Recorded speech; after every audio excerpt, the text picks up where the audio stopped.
until very recently, if you were a fan of the 10mm auto and wanted a dedicated M&P chambered for that powerhouse pistol cartridge, you couldn't get one. That was until Smith Wesson came out with the M&P M2.0 in 10mm auto at the end of 2021. And when they came out with it, they basically gave everyone the options that all the other chamberings have enjoyed. This right here is the 4.6-inch barreled version, and there are two models of this gun. There's one with the thumb safety here, and this is a bilateral thumb safety, and you can also get it without the thumb safety. There are also two 4-inch barreled models, just a little bit more compact, so you can have a slightly smaller gun just for field carry if you want that, and that of course comes with or without the thumb safety as well.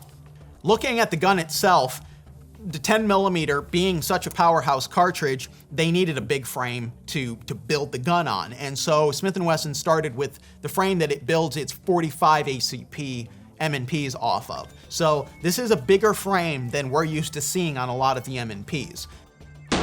It is a full-size frame in addition to being just a little larger and beefier. So what that means is you get a full-size magazine.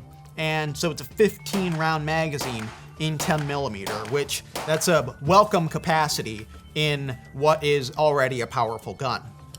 Otherwise, a lot of what you see on the M2.0 M&P in 10mm is what we're seeing in other M&Ps. It's got great grip texture here. That's one of my favorite features of the M2.0 line. And the safety levers here at the end are just placed perfectly so you can just do that easy sweep with the thumb. And then it is a bilateral gun, so you actually have your slide stop levers on either side, and then the magazine release is single-sided, but that's reversible. So if you're a lefty, you can shoot this gun just as well as a righty. The takedown lever is on the left side of the frame, and like all M&Ps, takedown is real quick and easy.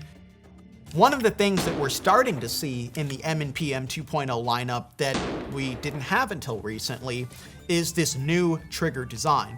You know, it's got a slight bow to the trigger, but it's a lot more of a flat face than we're used to seeing on Smith & Wesson triggers, and it's got just that nice little blade in there. It's a pretty wide blade actually when you look inside there, so you don't notice it as much as you notice the narrow blades of a lot of other guns on the market.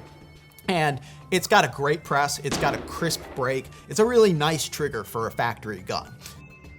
On the top end of the gun, we also see some welcome features that we're starting to kind of expect on a lot of handguns today. It does have a milled slide at the rear, so you can add your favorite micro red dot. And the nice thing about the M2.0 is that it has suppressor height sights. So whenever you do mount your red dot on here, you can co-witness through the window easily enough. One touch that I really like that Smith & Wesson added to its M2.0 is the cover plate on the rear of the gun. When you're not using this milled slide, it's actually textured.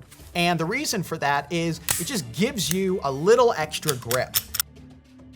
The other thing that we really like about the M&Ps is they've got nice ergonomics here, but you can customize those to your individual hand size. These are interchangeable palm swell inserts.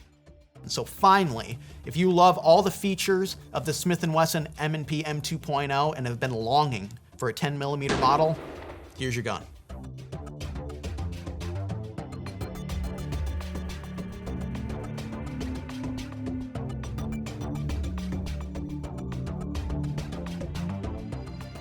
For more on firearms and shooting gear, go to AmericanRifleman.org.